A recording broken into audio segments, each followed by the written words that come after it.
All right, so in the second video, I'm going to show you how to set up your animation, how many frames you should set up, and then I'm also going to go into setting up classic tweens with you, okay? So remember, I do want to see some classic, some motion tweens. I would like to see, obviously, at least 2 buttons. You should have an idea of what you're doing by now, but just kind of keep that in mind and go back to the requirements in Google Classroom. So you can see here that I already started playing with this.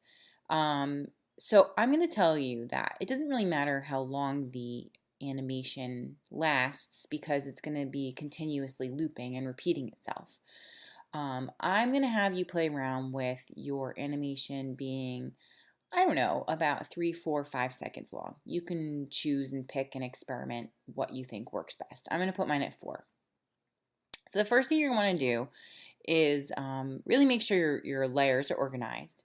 And then you're going to want to create your frame. So what I did was I selected, you can see I already did this, but I'm just going to walk you through it again. So for each layer, I selected and right-clicked on the 4-second frame, and I did insert frame. Okay, so I did insert frame for each of these layers. What I'm going to do is start with the stars. I'm going to do a few things to the stars.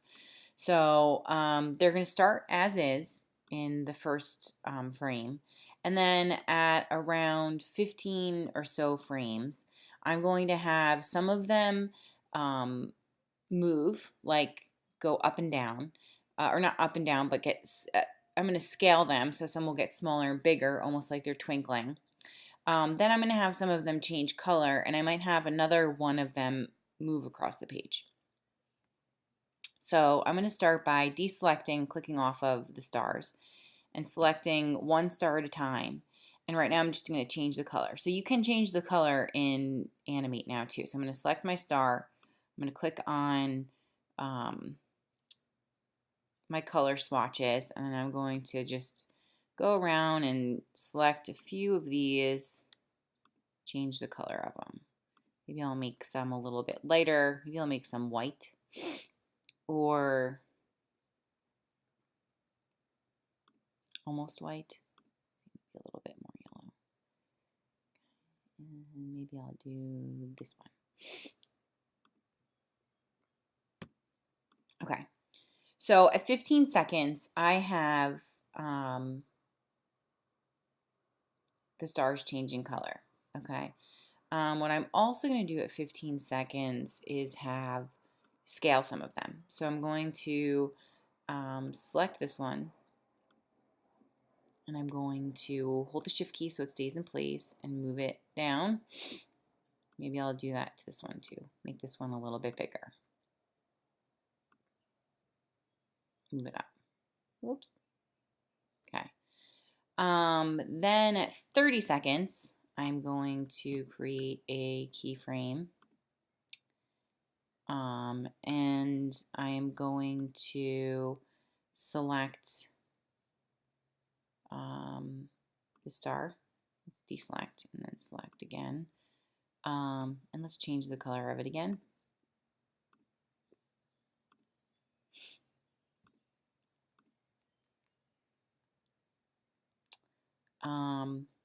Maybe I'll change the color of another one so I can go around and kind of play around with the colors.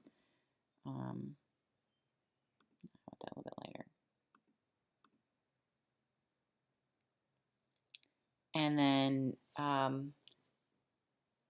maybe I'm going to have a star come in. So I'm going to take this one. I'm going to copy and paste it so I have another one, okay? And maybe I'm going to have it just, sorry, I'm thinking out loud here. Zoom this way and get smaller, okay? So I'm going to have it start coming in. And maybe I'll change the color of that one. Okay.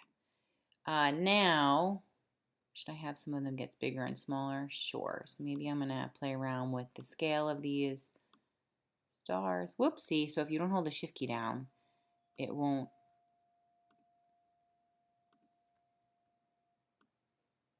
Okay. Now, and you can also tweak this, you know, like I'm playing around with this first. I'm going to see what happens, and I can go back and always adjust.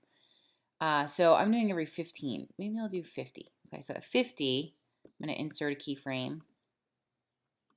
I'm going to move this star. Whoops. Okay, deselect. Move this star down. But I'm not only going, I want it to look like a shooting star that's going back. So I'm also going to have it get smaller. Okay. And while I'm here, I might as well just move some of these other stars around.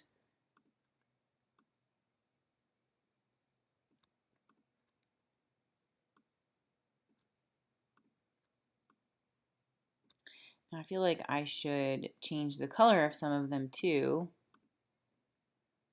because I have been doing that.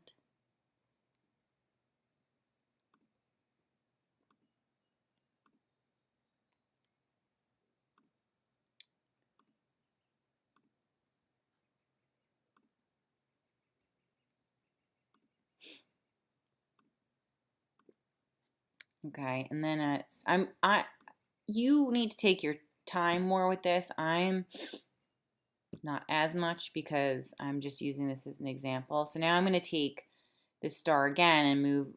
I keep doing that. Deselect, move it a little bit further now, and scale it. You see it? There we go. And while we're scaling, we'll just adjust some more of these stars. I feel like you could have fun with this. Let's go on. Here's some ideas for you. All right, for the purpose of time, I'm not gonna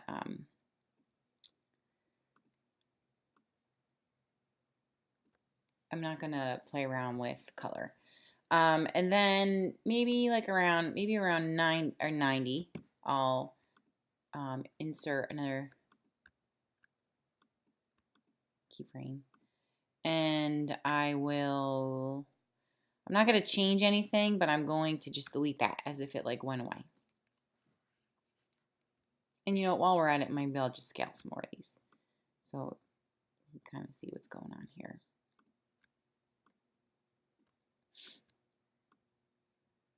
Okay, so it's not looped right now. Let's just watch it. So if I started from the beginning, okay.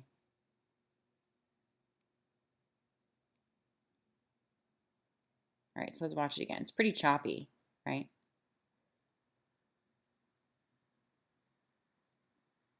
So we want to insert a classic tween on here. So I'm going to highlight the whole thing. I'm going to right click and do create classic tweens. Remember what that does is it makes it very gradual, right? So now if I go to hit play, it's going to be a lot smoother.